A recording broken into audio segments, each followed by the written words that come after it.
Hi, my name's Adam. I live in Perth in WA with my wife and 2 kids.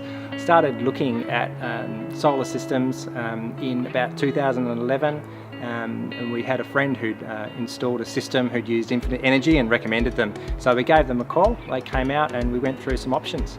We ended up installing quite a large system on the roof, and we've had that in for 7 years. The system hasn't missed a beat. The installation came off really smoothly. We're really happy with the guys that came out. They were clean, the workmanship was good, and now we've had a chance to kind of assess the performance of the system over the time it's been in.